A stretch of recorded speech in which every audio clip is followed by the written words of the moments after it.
You're listening to Puma Podcast. Hi, I'm Kat Ventura, Puma Podcast, and you're listening to Teka Teka News.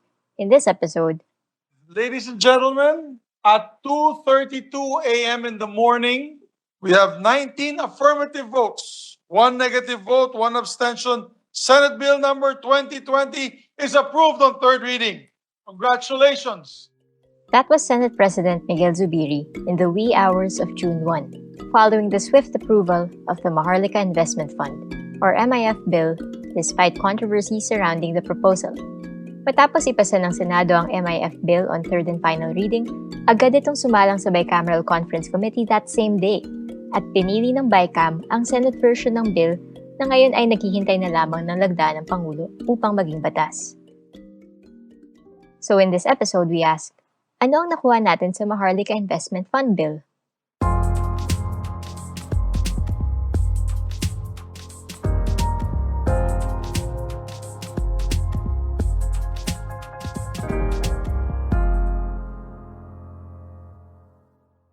First of all, I want to thank the sponsor. Thank you, Senator Mark, for accepting a good number of my amendments that say that the corporation shall admit into its ranks only those persons unblemished by any hint of corruption, and also that stiff penalties await if corrupt acts are ever perpetrated. That was Senator Risa Ontiveros. The Senate bill received 19 votes in favor, 1 vote against, and 1 abstention. Ontiveros was the only senator who voted against the bill at pinaliwanag niya ang kanyang no vote. Pero, nilista rin niya ang mga amendments na tingin niya ay nakapagpabuti sa original na panukalang batas. Nagagalak po ako, Mr. President, na hindi natin pinayagan na itaya ang pera ng SSS, GSIS, PhilHealth, Pag-ibig, OWA at PIVAW dito sa Maharlika Fund. Sigurado at maaasahan po ang mga pondong iyon at para yun sa seguridad ng ating mga kababayan. I also want to thank the sponsor and Senator Angara. Thank you for ensuring that there would be a 25% limit to the investable funds of DBP and the Land Bank that would be exposed to the operations of the Maharlika Fund. And I thank Senator Gatchalian for consistently going against the grain in his effort to protect the financial strength of our Bangko Sentral. Malaki na ang pinagbago ng Maharlika Investment Fund Bill mula nung una itong ihain sa mababang kapulungan ng Kongreso ni House Speaker Martin Romualdez. Ang MIF ay nagsimula bilang isang sovereign wealth fund kung saan ang pondo ng gobyerno ay ilalagay sa iba't ibang global investments tulad ng foreign bonds, international real estate, infrastructure projects at foreign currencies upang mapalago ang kaban ng bansa. In the first version filed by the House, the 250 billion peso capital of the MIF will come from the GSIS, SSS, Land Bank, and Development Bank of the Philippines. Kaya naman, maraming umangal. Dala na rin ang takot na baka maubos ang pondo na nakalaan para sa pensyon ng mga Pilipino. Sa kaso kasi ng mga bansa na meron ding sovereign wealth fund, excess funds ang ginamit at hindi social security funds. And natatakot ang marami na mas malulubog ang bansa sa utang dahil sa MIF. Sa kasalukuyan, aabot na sa 14 trillion pesos ang national debt natin. Kaya ang tanong ng ilan, kung sakaling kailanganin ng gobyernong humugot ng budget para sa MIF, ano ang magiging implikasyon down the line sa buwis na binabayad natin? Ito ang sagot ni dating BSP Deputy Governor Diwa Gunigundo sa One News The Chiefs. Ang mangyayari po niyan dahil sa nabawasan ang ipang bibigay doon sa mga iba't ibang ahensya, sa iba't ibang infrastruktura dahil ilalagay ito sa Maharlika Investment Fund, the government will be forced to impose higher taxes or to borrow more, or both. In which case, yan ang importante na maging dapat na i-resolve. The second point is this. Ito ang kakarampot natin budget. We have a very limited budget. And our problem is very urgent. You have poverty all around us.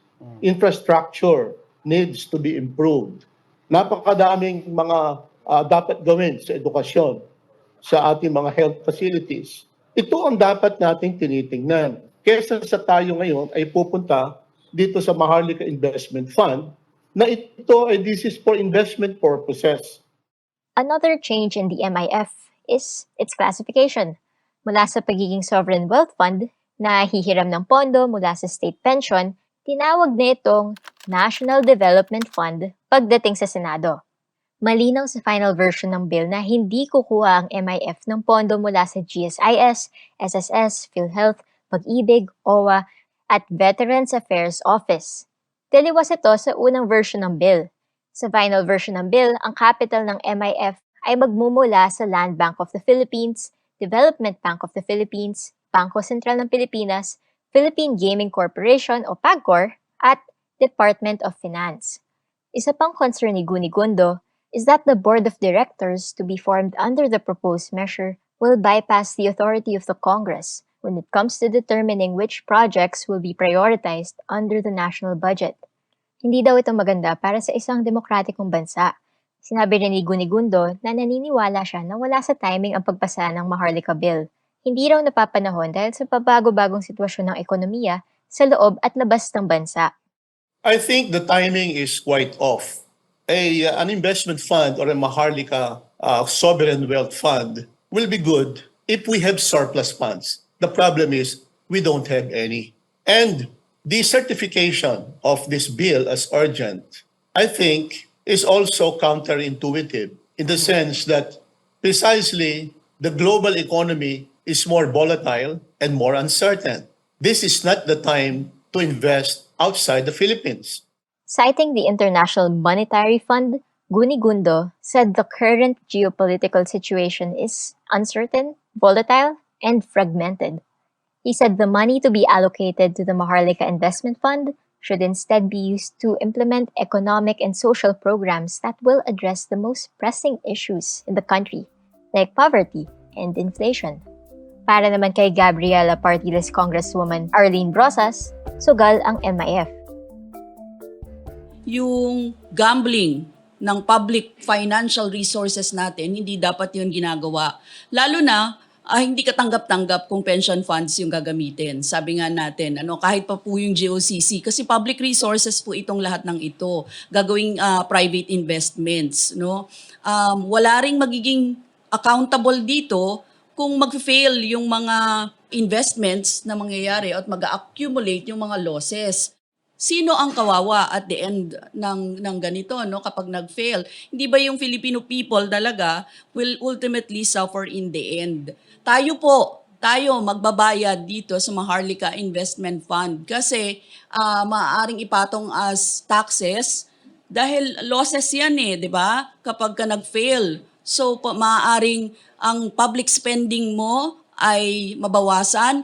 Kamusta naman ang public spending natin sa iba't ibang mga ahensya? Sa edukasyon, sa pagkain, sa agrikultura, sa lahat ng mga kailangan natin. Kung ganon, kung mababawasan pa yung public spending natin, ano na lang mangyayari sa atin? After a quick break, we talk about the safeguards and refinements to the Maharlika Investment Fund.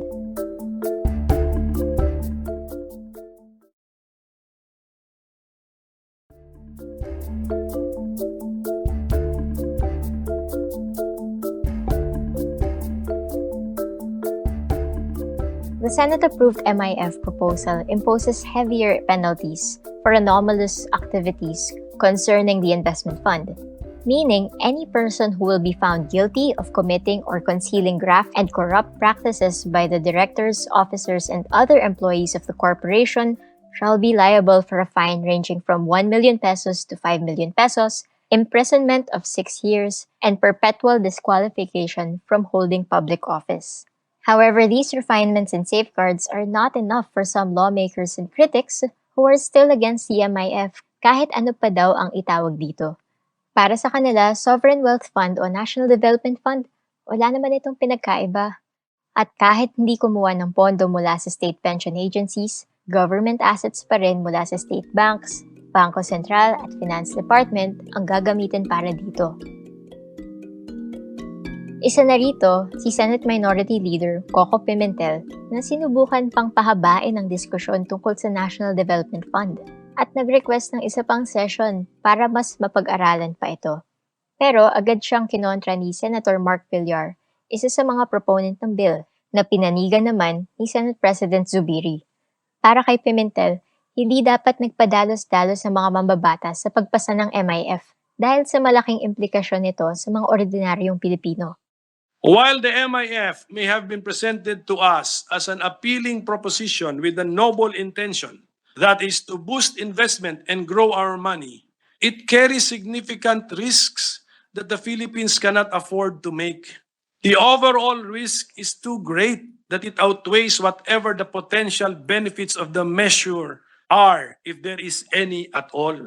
With our current fiscal and economic situation, we cannot afford to make a 500 billion peso mistake or even a 75 billion peso mistake. This will be a costly mistake that will be paid with our people's hard-earned money, representing their blood, sweat, and tears. Although a mistake like this can also allow others to lead a lavish lifestyle, if you know what I mean. Sa kanyang privilege speech, pinatikos ni Senator Pimentel ang presidente sa pagmamadali nito sa Kongreso na ipasa ang naturang bill na tinagurian nitong procedurally objectionable kung pagbabasehan ang 1987 Constitution. No bill passed by either house shall become a law unless it has passed 3 readings on separate days, and printed copies thereof in its final form have been distributed to its members 3 days before its passage, except when the President certifies to the necessity of its immediate enactment to meet a public calamity or emergency. This has been a much abused power by the Office of the President. The Office of the President has even certified the national budget for the year 2023, a law which we consider and pass year in and year out at predictable periods of the year. And here we are again, facing a presidential certification of necessity or urgency when there is actually no public calamity or emergency right before our very eyes, which could be addressed by the Maharlika Bill. So President Ferdinand Marcos Jr. this week assured the public that state pension funds will not be used as seed money for the Maharlika Investment Fund. But Marcos also said the GSIS and SSS could invest in the Maharlika Investment Fund if they find it a good investment. We will not use it as a seed fund. However, if a pension fund, which is what pension funds do, is they invest. If the pension fund decides that the Maharlika Fund is a good investment, it's up to them if they want to invest in it. So, not only a pension fund, but corporations. Mga fund, yan lang ang ginagawa nila, pinapalaki ng pera nila.